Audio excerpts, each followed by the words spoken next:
Well, welcome everybody. Welcome to this edition of the New England Medical Cannabis Seminar and Support Group. It's February.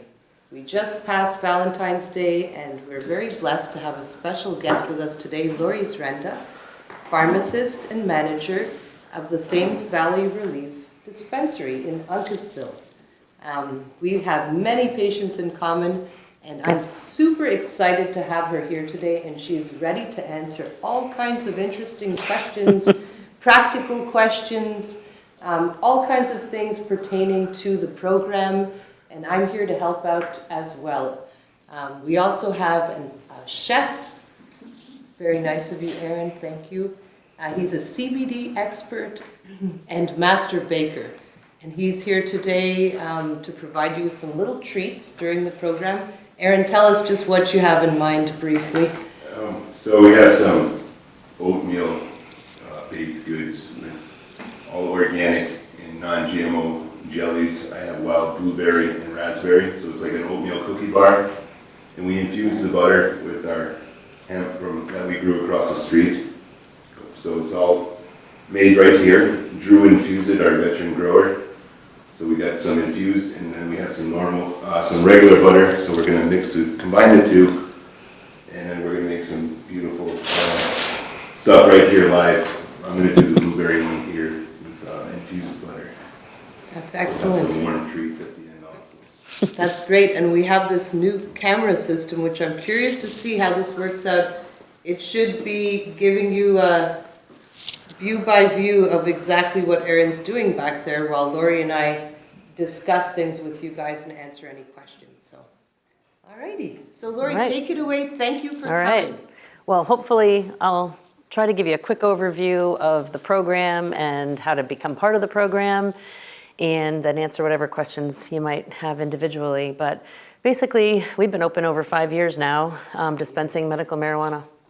And so we've learned a lot, because when I started this, I was just a pharmacist at Rite Aid, and I didn't know much about marijuana, and I just knew that a lot of people use it when they have cancer because they're going through chemo, and it does help with nausea and increasing appetite, and that was about the extent of my knowledge.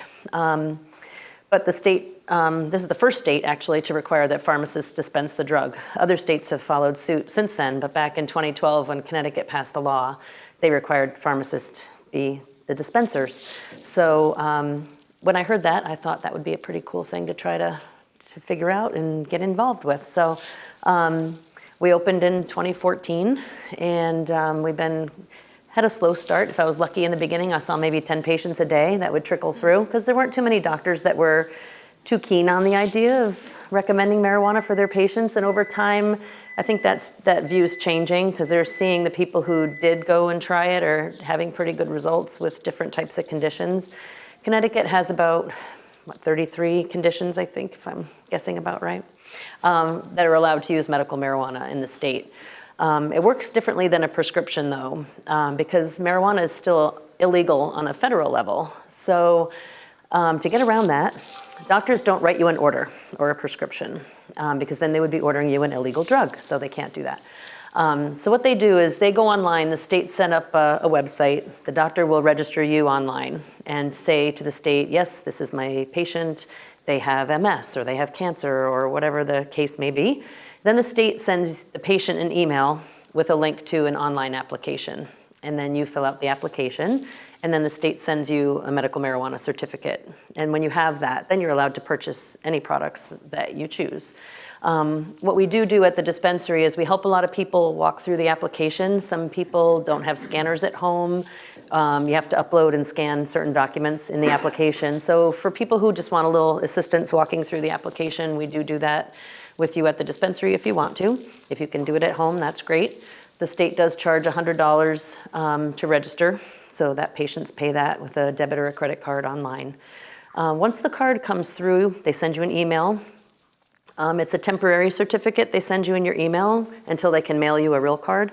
So once you get that temporary certificate, you can give the dispensary a call and make an appointment with a pharmacist. So what we do is we block off 45-minute appointments to sit down and meet with people individually when they're first starting in the program, just to give them a really good idea of the types of products that they have to choose from, the different types of plants, because there's a bunch of different strains and each one can be a little different in how it makes you feel. So we give every new patient that time to just kind of go through the menu. We have about 200 different products on our menu, so there's a lot for you to choose from. And that's what makes it different than a prescription is the doctor's not choosing for you what product you're going to choose. You're choosing it yourself, and we're there to guide you sort of in the beginning.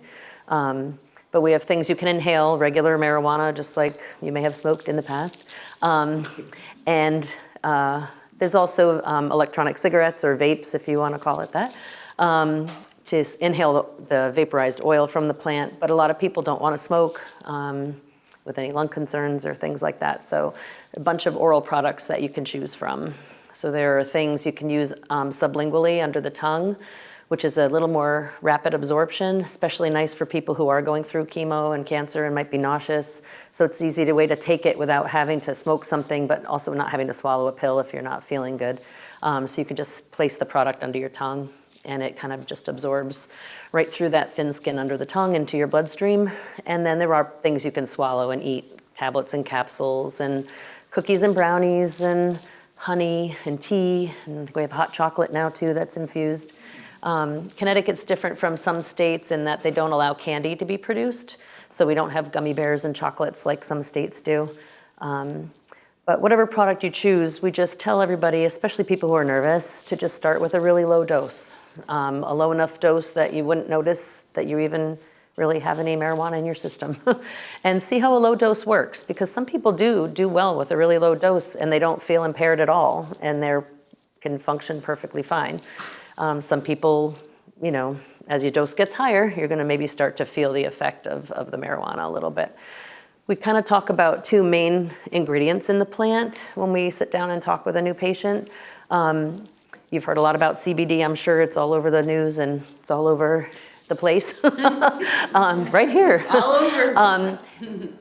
Hemp plants contain a lot of CBD, and so do marijuana plants, some strains.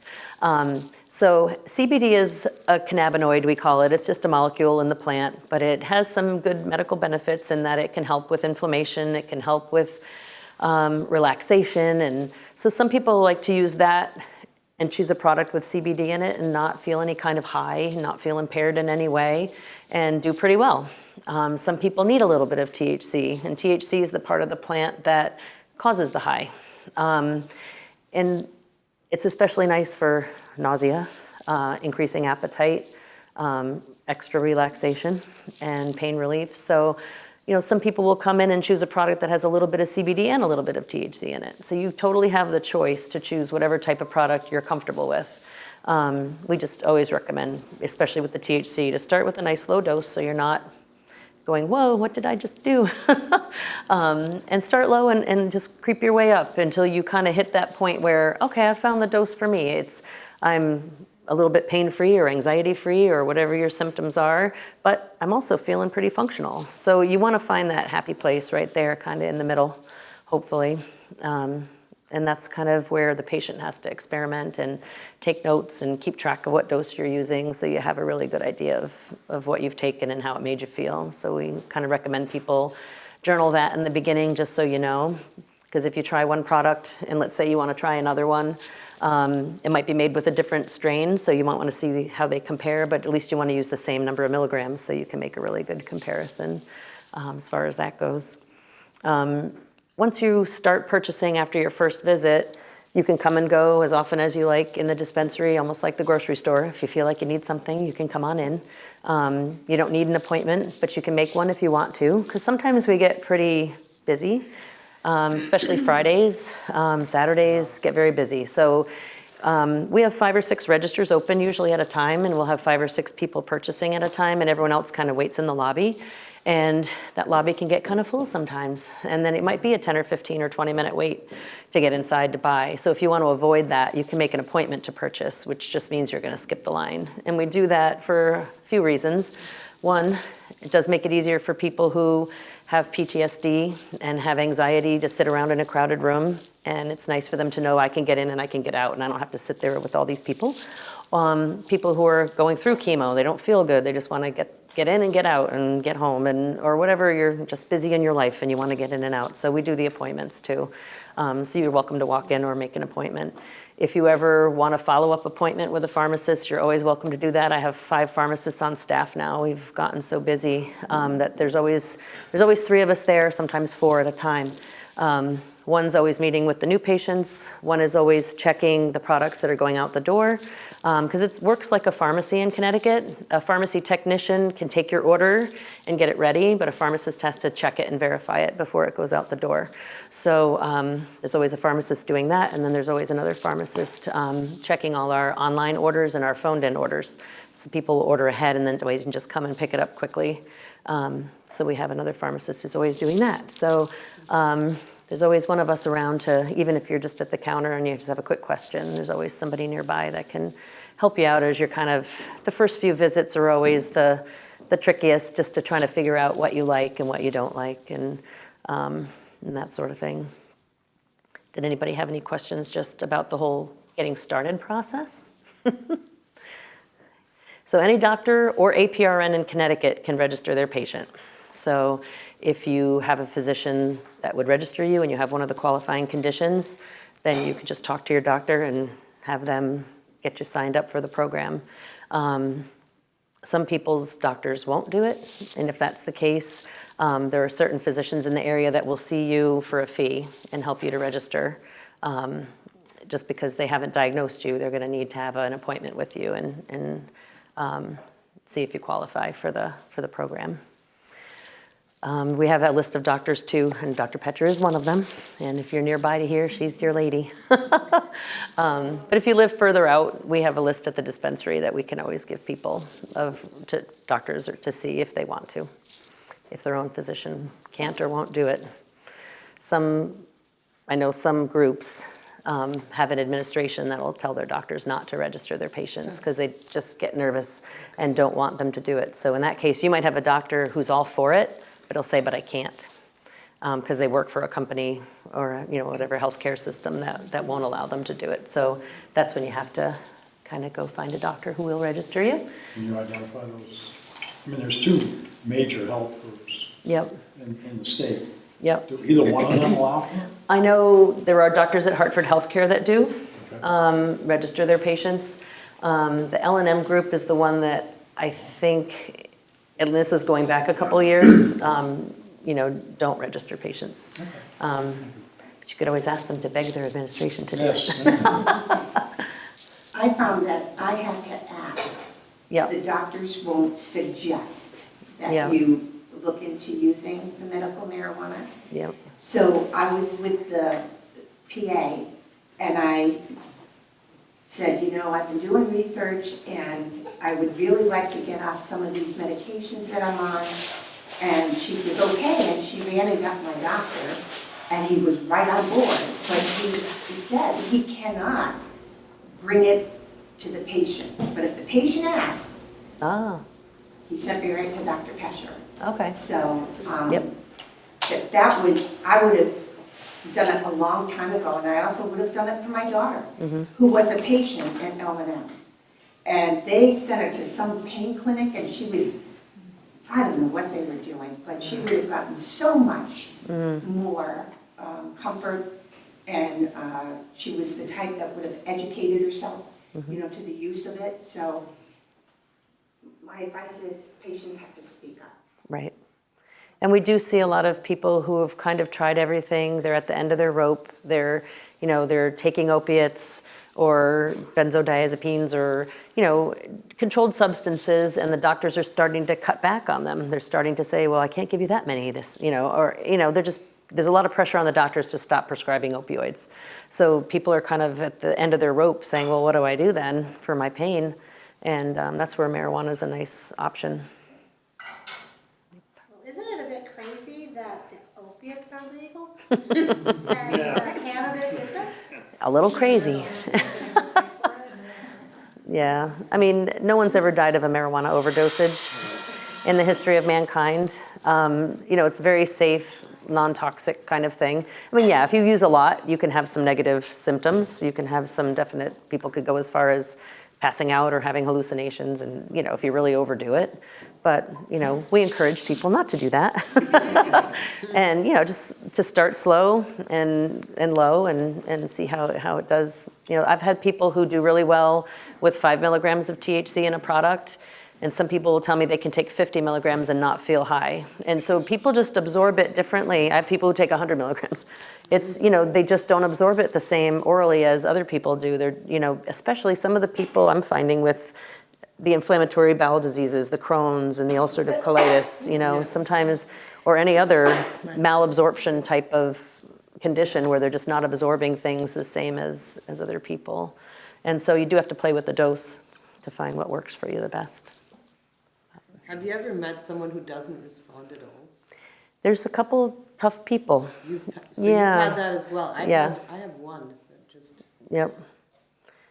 We had an MS support group last night at the dispensary, and just for people to get together who have a common condition, just to find, what works for you and what have you tried, and kind of just get people together. And there was one guy there who's like, I've been smoking so long, he feels like he's almost immune to it. But when he takes a capsule or a tablet, that he was saying, I took 100, 200 milligrams, don't notice it. Sometimes it's not what you notice. Like some people are looking for, well, where's the high? But you have to think about what you're not noticing. Are you not noticing pain? Are you not noticing anxiety? Sometimes people are looking for something to happen, but you sometimes have to look at what's not happening, But yeah, there are a couple tough cookies, that have been hard to find a right product for. Just out of curiosity, if you had to rank, I don't really mean to put you on the spot here, but if you had to rank the top 5 beneficial effects of the drug for what symptoms or diseases that people have, what would you say those are? Yep. Well, most of the conditions, for the state that are approved for use of marijuana are related to pain in some way or a neurological condition, like Parkinson's and ALS and MS, but those people have pain too. But it's a good pain reliever, anti-inflammatory, good for nerve pain. Some people find, especially the CBD component, can really be nice for nerve pain. It's an anti-anxiety med. So it does help people just relax. Because when people are in pain all the time, they'll come to me and I'll feel like I can feel their anxiety. You're living with pain constantly, and it's just, they're afraid to go out because what if I have a bad episode? Or it's amazing how much pain it's a vicious circle between anxiety and pain. And then the cancer patients, because it kind of covers a lot of bases for them. I mean, it does help just relax because you have something going on that's scary. But it helps with any pain issues. It helps with the nausea when you're going through chemo. It does help increase appetite because you have to keep up your strength when you're going through that. And people aren't eating and they're getting weaker. And THC is a good appetite stimulant. So in that regard, it's, I guess that might be my top 5. The anti-inflammatory, the muscle relaxation, anxiety, nerve Because pain. what I'm wondering is, so it's actually more of a symptom, Reliever. than it is the actual problem that the person is having. That can depend too. Like I have a patient who has, I can't remember if it's ulcerative colitis or Crohn's, which is an inflammatory disease of the GI system. And he basically says that he doesn't have it anymore because he's used THC and CBD and it's reduced the inflammation so much that he just doesn't have the symptoms. And he also did it along with diet, changing his diet, meditating, keeping anxiety low, because sometimes that would flare his symptoms. But just a whole holistic approach, kind of getting it from everywhere, getting your mindset, getting your body fed properly, and having the marijuana keeping the inflammation down. That really did, he swears, and it was a combination of things, but that did heal him. I don't know, you might even talk to this more, but there's anecdotal evidence that it can help with cancers. Yeah, I mean, if I had cancer, I would be eating cannabis oil, I know that. I wouldn't hesitate, but, it makes some people nervous, and there's, they've got to do studies. Maybe you've heard more lately than me, but, it In some cases, people will say it's shrunk their tumors or, and that sort of thing, and We've seen it as well Have you? anecdotally in Yeah. multiple patients trying to follow the RSO Rick Simpson oil protocol. And so we've actually seen, and they're very proud of it, they'll come in and they'll show that their tumor shrank or their tumor markers in the blood work came down, and they follow it. And, it's pretty you know, so amazing. it's really remarkable. The NIH admitted that THC kills cancer cells some time ago, so it's not even, it needs to be studied more, Right, no doubt. yeah, but it's really neat. You know, I mean, just have something natural that's not gonna make you sick, you know, at least as a supplement to what you're doing. 'Cause I have an autoimmune disease, and I'm just trying to figure how it might play into it. Yep. I have vasculitis, Okay, so my immune system is attacking my blood cells. okay, yep, I don't see how, it's in remission, so I'm not concerned about it at the moment, but if it should come back, I'd rather take that course of medicine than to stick myself with Humira at $3,000 a month. Oh, I'm sorry, it's up to $5 now. You know, and then putting a biologic in my system, which scares the hell out of me. So, although I didn't have any reaction to it before, but I want to wake up someday.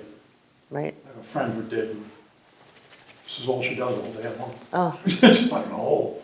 Yeah, so I'm wondering how, and I'm sorry, I don't mean to get too technical. no, here. that's fine. You're the doctor, but how ingesting marijuana into the system would, I mean, it would help with the pain as far as the joint pain is concerned, but would it do anything, and you're not a rheumatologist, I Right. understand that, but would it do anything to prevent the immune system by smoking it, am I reducing the inflammation enough to stop the immune system from going on the run?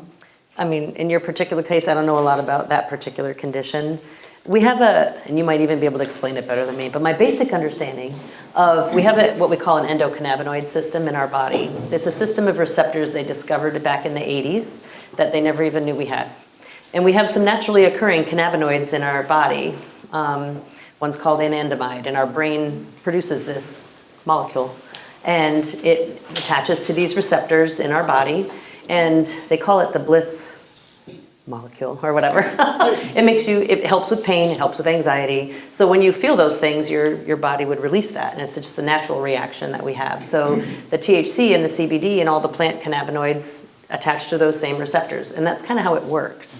But by doing that, it does have an anti-inflammatory response. And so that whole endocannabinoid system, they say, regulates our immune response. It regulates our gastrointestinal system. So, I mean, you might be able to go into more detail than me, but that's my basic understanding of it. It's perfect, and it just brings everything into equilibrium, homeostasis, balance. It's the ultimate balancer in all different systems. So for Bill, we know each other well.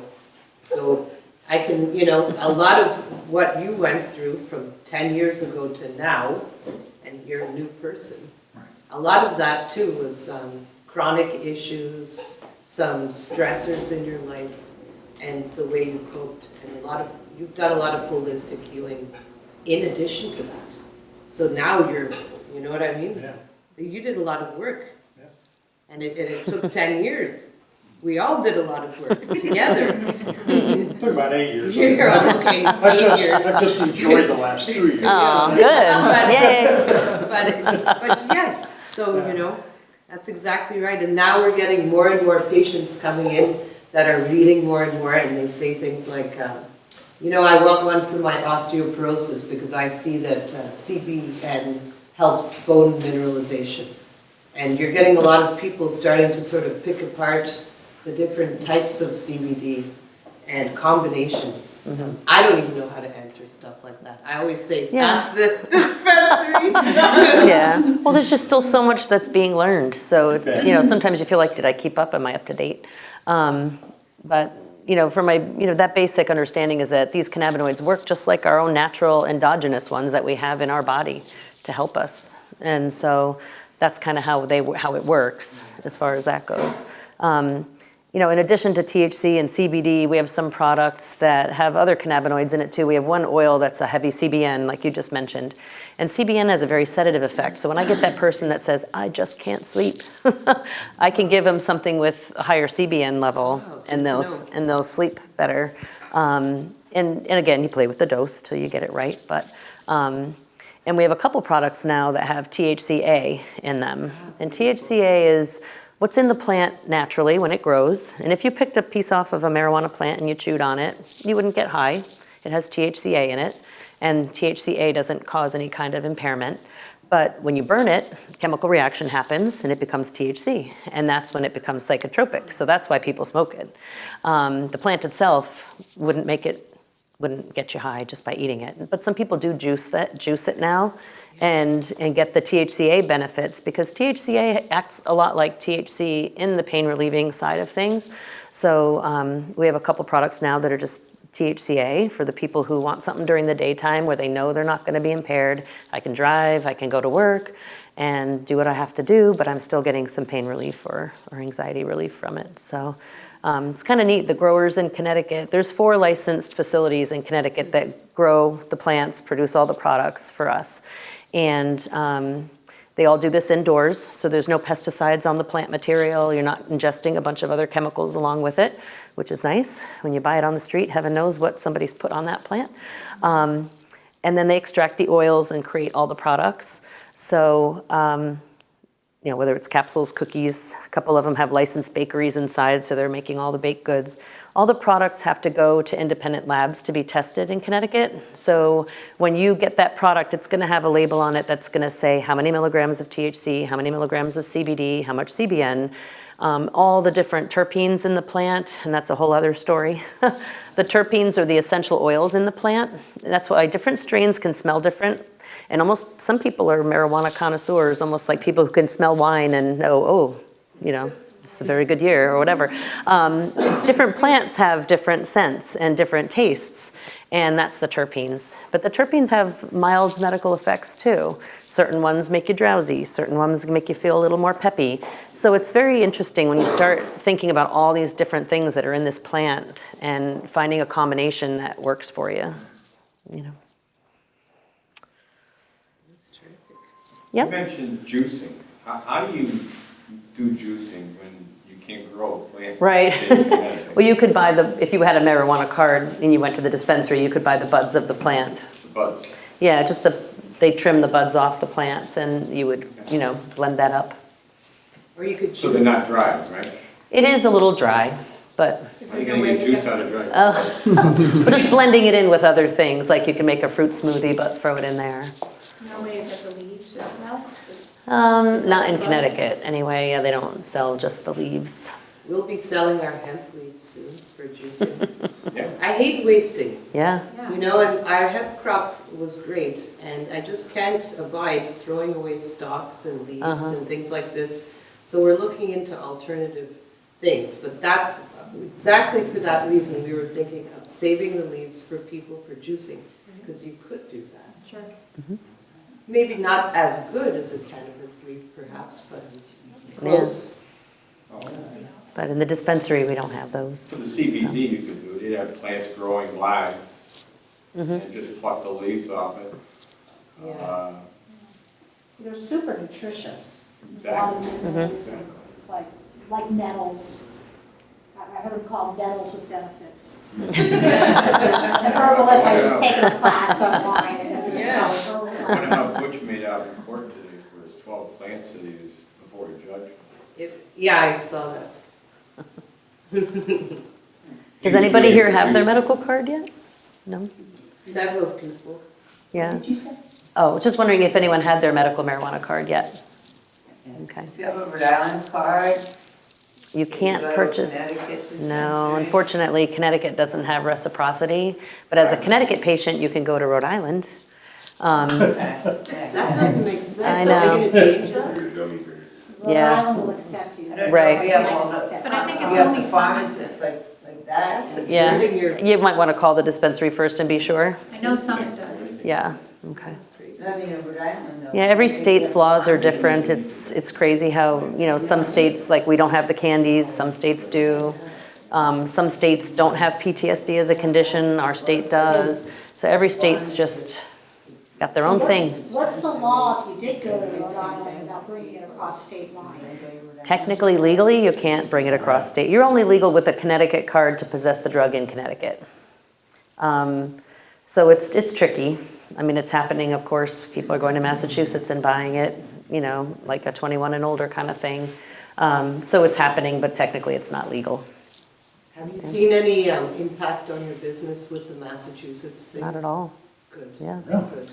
Yeah, we're growing all the time. We probably have, I don't know how many new patients we had today, 10 maybe. Good. Yeah, there's always new people coming into the program, and so we've just been growing.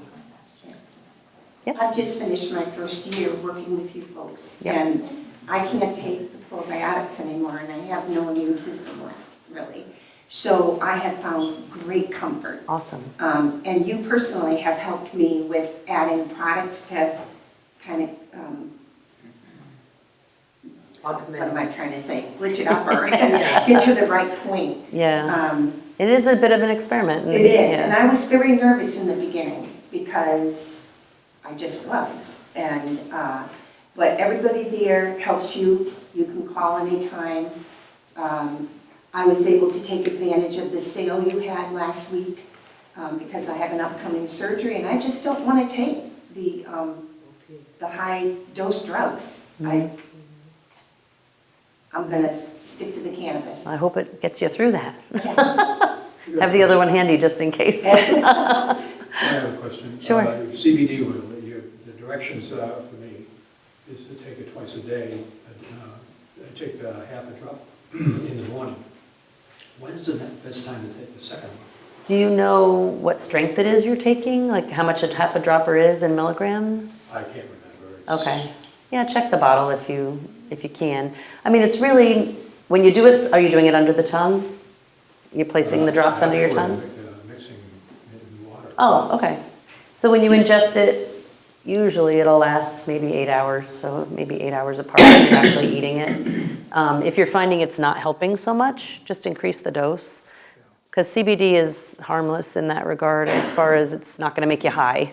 So you can increase the dose to maybe get a better result if you're not. Because I guess so many people will come in and say, I've been using CBD, and it doesn't work. And I'll say, what dose are you using? And they'll say, I don't know. Or something like a half a dropper, and I'm like, well, how many milligrams per dropper? And they're not sure. And sometimes the labels don't even tell you on some of the hemp because there's no regulation in that market. So there's no law that says they have to test it. You know, anybody could slap a label on olive oil and call it CBD oil. You have to know where you're buying it from, and you have to know that it's a good source. So that's really important. And if sometimes the bottles will just say 500 milligrams. That's in the whole bottle. So how many milliliters in that bottle, divide it to find out how many milligrams per milliliter. But I don't know, how are you doing with that dose, doing it twice a day? Are you doing okay? Yeah, I find myself, I'm more alert. Before I was getting retired, it was nice, heavy in the afternoon. And so I started it about 2 months ago, 3 months ago, 2.5 months ago. And You can tell a difference. like that, yeah, That's much more good. alert. I have projects I do Nice, that I finish them and no problem. awesome. Exactly like Laurie was saying, it's very important to know where it's coming from, the sourcing, and we keep emphasizing that to people because we get the same thing. What do you think of this? Patients come in with a bottle and it says imported from, imported into Nevada, but not from where. Yeah. Things like this. So we know hemp is a plant of remediation. We say this over and over. So meaning radioactive spills, oil spills, any environmental catastrophes. Hemp is planted and it soaks up all the crap. And then you've got these glorious flowers. Well, what do you think these people are doing with that? And they extract these flowers that are full of toxins, and then people take it thinking it's a medication. So you really have to know, and it has to be local, small, kind of farm to table is preferred. where you could potentially even go and look and see how they're doing things, farming practices, you know. So we've tried to do that with our farm, and very diligent, very careful. Personally, I've been in that field every day, and the team, and we really know what's in there and what isn't in there. And I did that for the patients because of this problem. So anyways, now that we're on Look at this delightful creation, would you guys like to try some of our Sure. So we're aiming CBD? for 20 milligrams per treat. Okay. Which is kind of the dose I tell most people to start at, around 20. Most adults, some will do well with that. Some need 30 or 40 on CBD Bring twice a everybody day. little bit. But it's nice just to keep those receptors engaged and have that in your system. So if you can do it almost like a vitamin or a supplement every day, that little bit of CBD is healthy. Is it to bring it into, to get the receptors up Right. to where they are? Right. Keep it there? Right, Don't let yep. it go back down. and bring it Yeah, back if you up. can be consistent, then you might feel better. Right. Yeah, some people I'll say, give it a couple months, just doing it consistently for a couple of months, and see if you really notice a difference. Like he said he did, you know, Yeah. feel a little bit better. Oh, that's awesome. Well, thanks. You look awesome. Yeah.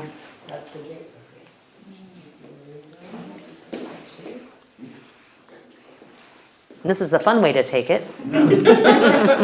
So I did have one patient who took way too much CBD. It was an elderly lady, and we couldn't figure out why she was dizzy. She was having this new onset dizziness, and I actually went and took care of her in her car in the parking lot. She couldn't get upstairs, but when we talked, she was ingesting like 3 droppers full at a time. Oh my gosh. So once she backed down, she was just fine.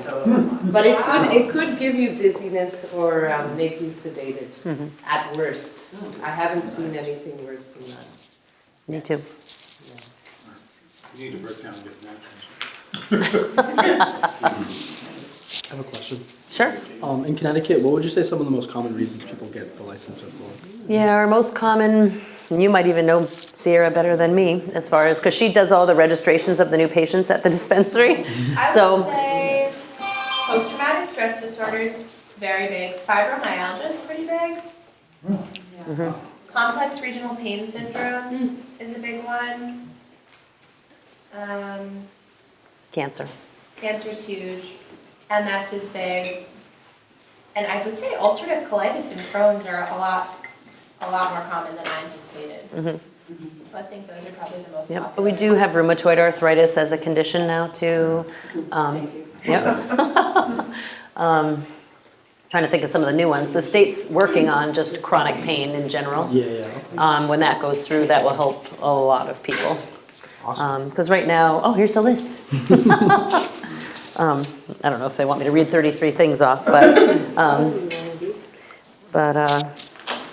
They might, the audience, the TV audience might actually want that. yep, I can do We that. can even put a list up Okay, afterwards. yeah, if you take a photo of that. Yeah, Gabe, Yep. maybe. One thing people don't think about is the post-herpetic neuralgia, people who've had shingles, and that nerve pain that goes along with shingles. That's, we don't see a lot of people with it, but I think people just don't realize they would qualify with that.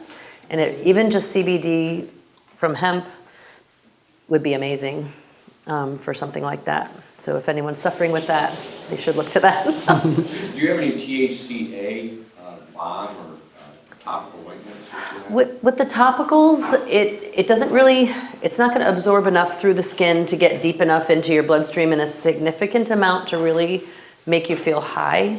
So there are a lot of THC and CBD topicals that we have. We don't have a THCA topical. But that's mostly because people can use the THC without worry about getting impaired from it when it's just going through the skin. So, I mean, I'm from Rhode Island. We have availability of THCA due to the fact that I make my own oils with it. okay, yep, And it's a really fast-acting ointment that you can make out of it. yep. I mean, 15 seconds. Wow. It'll I don't know, it'll take care of muscle pain. I mean, I have severe muscle injury around my neck and shoulders.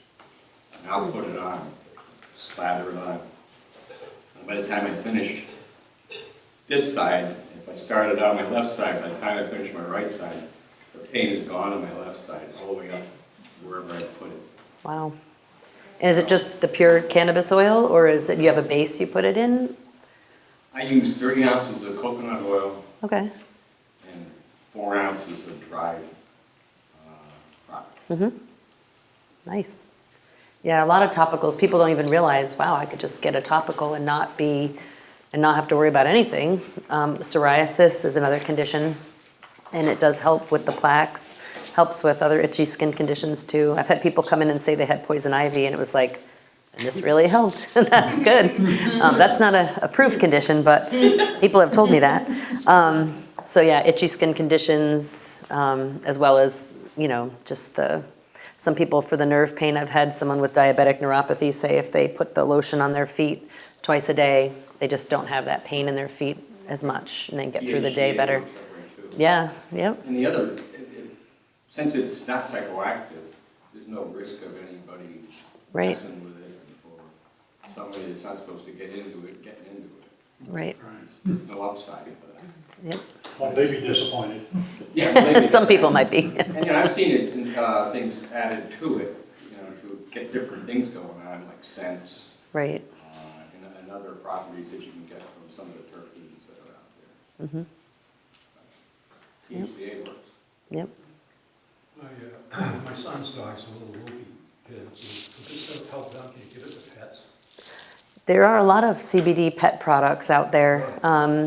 We don't do THC for pets because Connecticut doesn't allow that, but there are, I don't know if you guys formulate anything, but Yes, some, we yep, do. yep. This is our very own CBD for pets from our hemp. Mhm. Yes, and we use a coconut oil base rather than the MCT because there was some documentation that certain animals didn't do well with the MCT. So we are using pure coconut only. Just drop it on the food Yeah. and they'll eat it. But it can help with those dogs who are scared of thunderstorms or have anxiety. German Shepherd with hip problems. Yeah, all stuff the like that. arthritis in the pets help the inflammation. Pain makes them itch. Shit to go to sleep. And that's my dog, I want to know that. Yeah, He's a big dog. yeah. The dogs at my stepdaughter's Bernie's mountain dog, it's 100 pounds, and thunderstorms come, and she is Yep. shaking. Yep, I didn't know. Cool. yeah, Yeah, yeah, there's a lot of interesting Yep. applications. yep. I don't know dosing for pets, maybe you do, but But you have to give Yeah. it to them before the thunderstorm comes. Yeah. yeah, watch the radar. Well, if you've got a little dog, you Yeah, gotta it's- give them a smaller. It's weight-based. dosage. Okay. You know, Okay. where the German Shepherd may get a full drop, or, the Shih Tzu, It's like pediatrics. Yeah, But I think it's just a wonderful trend, and you must be seeing this too, that, along with the interest in cannabis and that as a replacement or augmentation to other medications or helping patient reduce polypharma, meaning, people are on 30 pills and we see them and we assess them in the office, and then with the help of, Laurie in the dispensary, we're able to get them off of multiple meds, like 10 meds come down, 15 meds come down. It's pretty remarkable. yeah, we've seen that a lot. But we also see this wonderful, people are now looking for holistic solutions. They're sick of pharmacy, they're sick of taking like a pill for everything, here's a quick. And so we have this great approach, and that was part of why we did this wellness center here with all of the holistic modalities, because relaxation, stress, and all that definitely feeds into many of these conditions. So if you can get a handle on your stress, anxiety, and find a natural way with the cannabis, it's literally life-changing for so many patients. Oh, we hear that almost every day. Someone will walk by and say, thank you, I Yeah, have my life back. yeah. It's pretty cool. That must feel really good to hear that. Yeah. I didn't hear that in the pharmacy at Righty. So, What are some of your favorite success stories from both of you? I remember when that one patient who had MS came in the beginning and she used to be on a walker. And then she started coming in with just a little walking stick. And now, you know, some days she still has one of those things, but some days she's walking on her own. I love that. There was one lady that in the very beginning was using it for nausea, for chemo. But she had arthritis, like her hands were almost looked crippled. She came in one day, look at my hands. And it was just a side effect from the marijuana because she was trying to help the nausea, but it actually helped her arthritis too.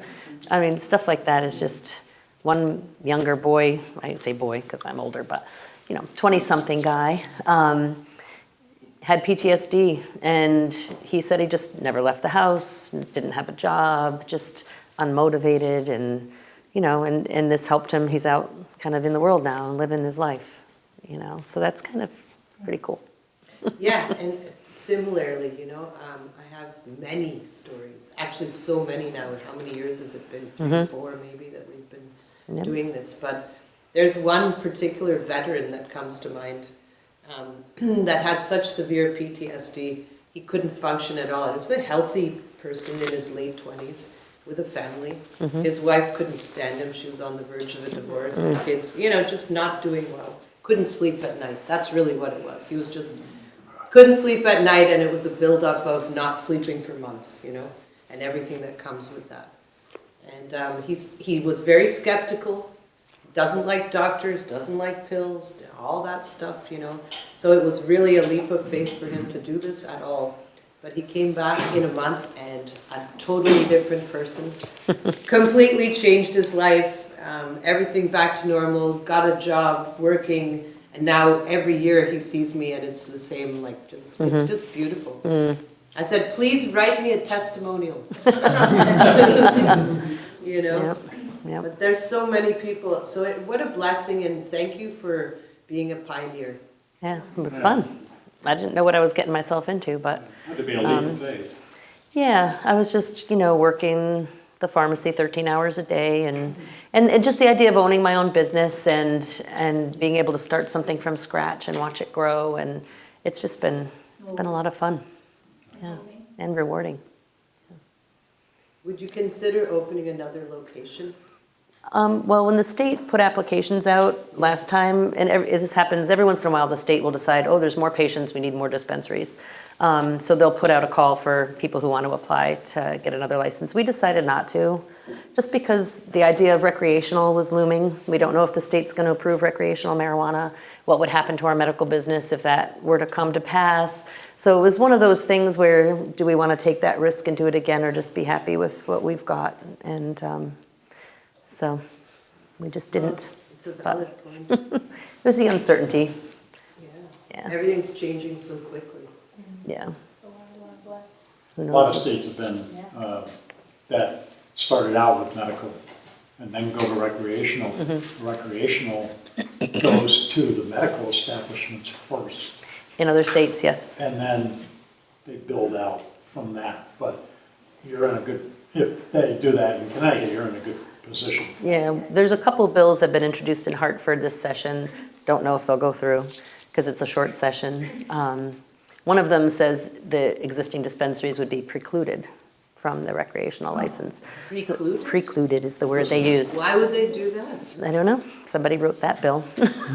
But, so whatever will be. I mean, there's more than one bill out there, and there will be more probably.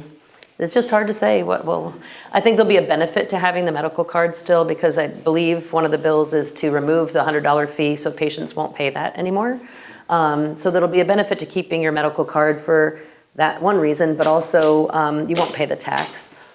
Massachusetts tax at 20% or something. So over time, you're going to pay an awful lot in tax if you don't have your medical card, especially if you're using quite a bit of product. So there will be that benefit to stay medical for people, not to mention having someone to take time with you if you do have questions and things like that. If you're in a line of 100 people trying to buy recreationally, you're not going to have a lot of time to maybe ask questions. So. Well, one of the things that patients ask me a lot, And I don't really know how to answer, and I say it must be the growers, and it must be something particular to the plants. Now we've done a grow, we have some idea, but I still can't imagine all the different varieties that are out there and how hard it must be to keep it, you know, separate. But people are often asking, you know, they're having trouble picking the strain. So would you have a recommendation of where should they begin before they even come to you? What can I tell them so your job is easier? Yeah, I mean, I'm not sure what you talk about when you meet a new patient, if you talk about the indicas, the sativas Yes, and all that. Different types of plants have different effects. So if someone tells me, you know, I just don't sleep at night and I have pain and it wakes me up, or I have nightmares and it wakes me up, and then you want to use an indica strain because they're more relaxing, they're more sedating. But even now, when someone says I can't sleep, now I'll look to the myrcene too. Like in the beginning, I didn't know any better because I was still learning everything myself. But the terpenes, the myrcene level, the higher it is, 0.5% or higher, they say is really drowsy, makes you extra drowsy. So if you're choosing an indica strain, but it doesn't have much myrcene, you might not do as well as if you have one that does have a higher myrcene level. So lots of little things, you know, it's not on the menu, the levels, it's on the labels of the product. So if you came into the dispensary, you could say, could I see 3 different indica labels? And then you could check for that if you wanted to, or ask us to check. Or, but there's, sometimes someone will love a strain and say, oh my gosh, it's the best thing ever. Someone else at the counter next to them will say, I tried that, I didn't like that. And so it's so individual. It's really hard until you actually try it to know how you're gonna feel. How about you know, somebody finds that delightful strain that works for their pain and sleep, and then it's not there the next time.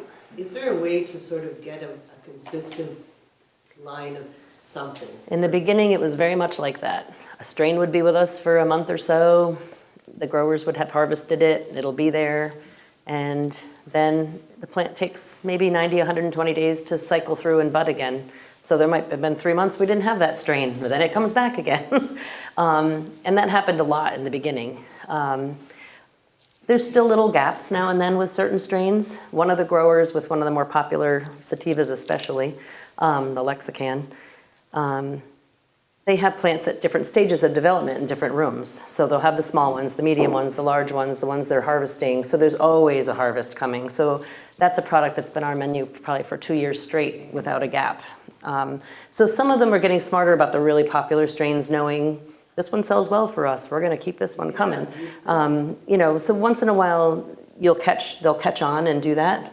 They're getting a little more consistent too with things like tablets and capsules. You know, in the beginning we'd have the tablets and then all of a sudden they'd be out and it might be a month before they came back.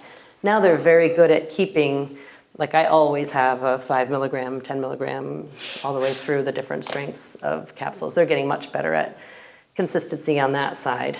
The flower does fluctuate a lot. Like we haven't had the THC CBD combination flower like the Bianca or the HH Red in a long time. I don't know why. Can you request it? Is there communication? Or it's not Yeah, that we easy? definitely communicate with them. Sometimes I think they're growing it, but they're putting it to the oils, or they're making the capsules with it, or they're making the edibles with it. Maybe it wasn't as big a harvest as they wanted, so it didn't go to flower because they know they wouldn't have much to distribute. So I think there's a lot of different factors that go into that. But Where's your CBD coming from? everything in the dispensary is produced by the 4 Connecticut licensed growers, right? So one's in West Haven, Portland, Watertown, and Simsbury. Is there a difference in the price they get for CBD versus THC flower? Well, they don't grow a straight CBD flower. Well, we had one that had 1% THC and about, I think, 28% CBD. I'm trying to think of the percentages on that one, but for the most part, it all has some THC in it. They're not growing they grow some straight hemp to make some CBD products with, but mostly it's marijuana, so it has more THC. I have a friend of the family down in Monroe he's been doing growing things, trees and stuff for a long time. He switched over to growing whatever the plant is, the hemp plant, I guess it is. And he's got a huge operation going now. You might want to think about, I could give you his name. We personally can't buy from anyone besides the 4 licensed growers Really? in the dispensary. Nobody None of the dispensaries can purchase from anyone besides the 4 licensed facilities in the state. Right. So they could sell to CBD shops, like we're going to start carrying their CBD. We have a CBD shop next to the dispensary where the public can go and buy hemp-based products. And so we've been buying brands like Charlotte's Web, which is a very famous brand from Colorado. And but we're going to start having their stuff now too, now that they are up and running. So Very excited. I have a question for you guys about your hemp. Yeah. Have you noticed that it helps with allergies for anyone who consumes the CBD oil from you guys because it's local? Well, it's a very important point what you're saying, and we've been pushing local honey for that reason, for allergies. And pollen, you know, those little pollen clusters you can buy. I haven't heard it yet, but it may be too early. Yeah. It may be too early because maybe we have about 100 customers, let's say. Okay. Something like that. So it's not enough. I'm hearing great feedback for pain. Pain relief is, they're coming every week, every other week getting that. They are loving it. So that has been, but allergies, I don't know, but I'll start asking. Yeah. Cool. Yeah. Why not, right? It's Right, that's what I was inflammatory, you would think it would help. It Yeah. would be intuitively, you know, I would think. Fingers crossed.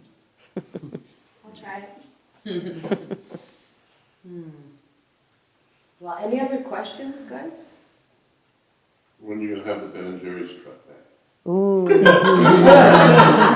We did do that twice now, right? A few times now. Yeah. So we have a patient appreciation week, usually when we have our anniversary sale. And so when you make a purchase, you get a ticket and you go to the back and there's a Ben & Jerry's truck in the parking lot. And you get to choose anything you want. But we will let people know by email when we do that. It's usually in September because that's our anniversary. So can you clarify about, I mean, right now you have to have your card to purchase. But say the state of Connecticut does legalize recreational marijuana. Are the recreational users going to be able to use the dispensary?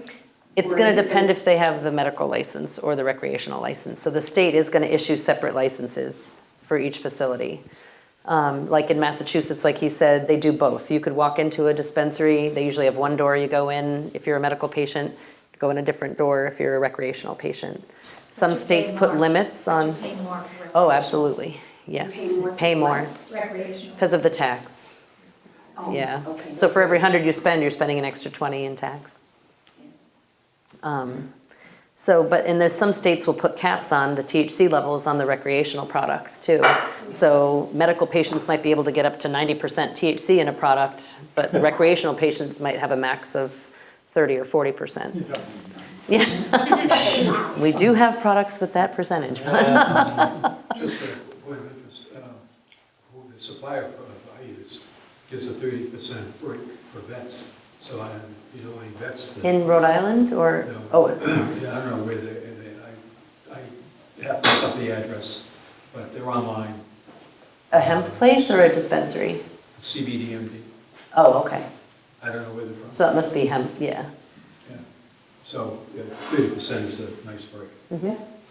The beauty of knowing it's coming from our own backyard is fabulous because Yes. everybody has it and different people making it all over the country or out of the country. It's available anywhere and everywhere. Yeah, you have a very But it's reputable not all source created here. equal, for sure. For sure.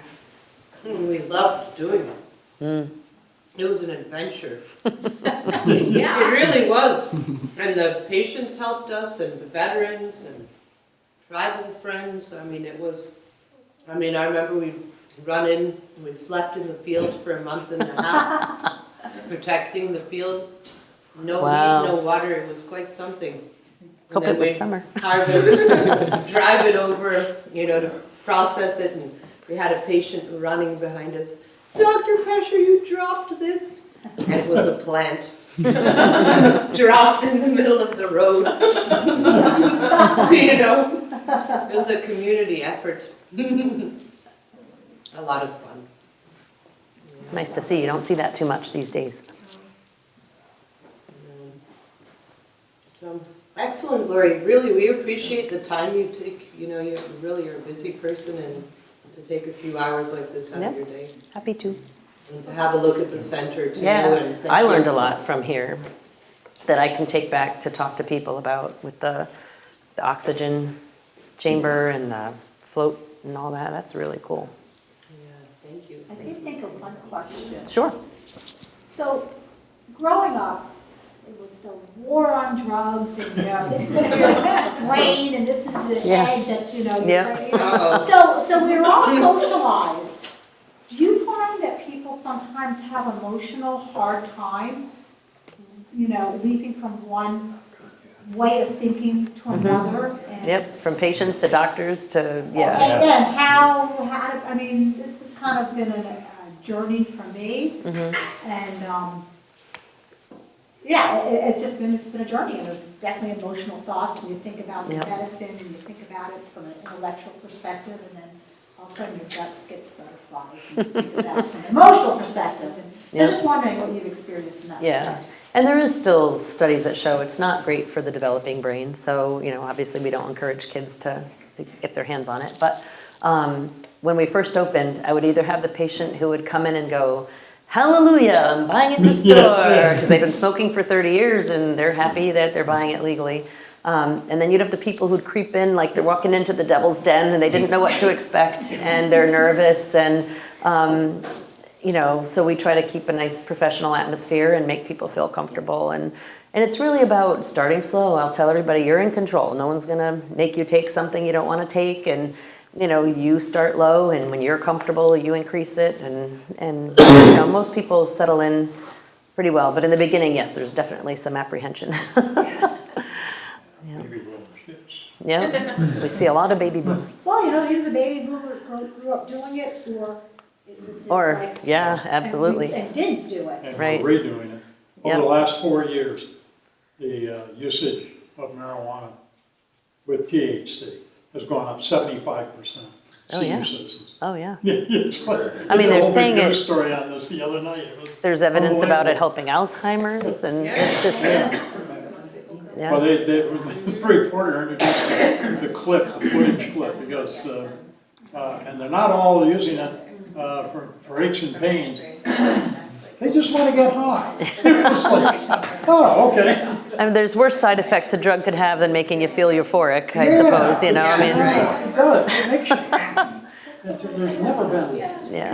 I got I- one comment Yeah. about your recipe for the bar that you Yes. made. Do you have a specific, 'cause I mean, obviously it's a recipe, but Yeah.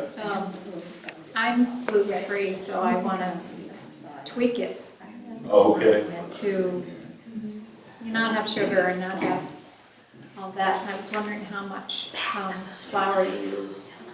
So this recipe for this big pan is 2 cups of flour, it's 2 cups of oats, 1 cup of brown sugar, a half a teaspoon of baking powder, a quarter teaspoon of salt, and then it's 1 cup of butter. And the butter was infused. Butter was infused, yeah. So we're selling the butter infused. That's our next project, so that people can jump right to baking. Oh, that's great. Okay, make it easier, but we also have it in coconut oil, MCT oil, different forms. We've taken it a step further and we're getting everything tested. Each batch, which is a little bit more than we have to do and expensive, but at least patients can feel secure knowing what's really in there. Right. And the label, so that you can do that at home. Or you can just even purchase the raw flour and infuse it yourself at home. Some people are, you know, they want to do it on their own from the beginning, that's fine too. Right. Or if you're a patient too, you can, I bought oil at the dispensary and then I infused my butter at home. With the oil, Same thing, same just way. a metal pan, low heat, you melt your butter, and then you get your syringe of oil, and you mix it in till it's all consistent, and you make your brownies, your cookies, gluten-free baking, however you want to do it. Right. And do some dairy-free baking at home. However you want to do it, you can add, this is a very easy recipe, so I wanted to show that tonight. It's very basic. It's just, the butter is the only, butter, infused butter, oats, flour, and brown sugar, and a little bit of baking powder. So anybody can really mix that up and make it, if you're a patient, you can get your own THC oil at the dispensary. Or you could add CBD and THC oil too, So I love making brownies, chocolate chip cookies. Next on the list is like, I want to try a carrot cake. I wanted to start that, and I Cream said, and oh my cheese, goodness. icing, that's my project over the weekend. I always try to make mine at home first to make sure that it comes out good before I make it for the public, Sure, it Do tastes. you have to adjust the temperature you cook it at to? Yeah, a little bit lower, The so terpenes or the I'm always constantly watching, but it's at such a big pan, it's kind of spread out, so the internal temperature is not really gonna get hot enough. Once I see the jelly start to bubble up a little bit, I really start to watch it then. Because if it I don't gets wanna too cook hot, anything will out. the Degrades. medicinal effects. It degrades the oil, yeah.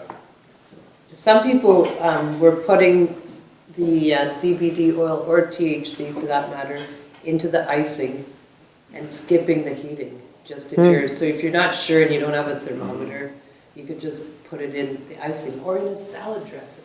You can put it in olive oil. You know what I mean? There's so many ways. You don't have to bake or cook. Yeah, you There's could many probably different take ways. the tincture and mix it in with your icing. I think my baking, I do it with THCA because I'm not worried about the temperature. Well, if you heat it too much, it might convert. It's still gonna do it, yeah. But it's still going to help your symptoms either way. Yeah. Just might feel, But I like putting little it in different. cold application, yeah, like a frosting or something. yep. Isn't that amazing? You can use marijuana and not be high and get all the benefits. It's Put a just- couple drops on a tea bag and Yep. Perfect. Well, thank you very much again, You're welcome. Laurie. Yep. Yeah, Laurie Zrenda. I got to eat a Thames Valley. Marie. delicious raspberry bar. Thank you, and Aaron, thank you for the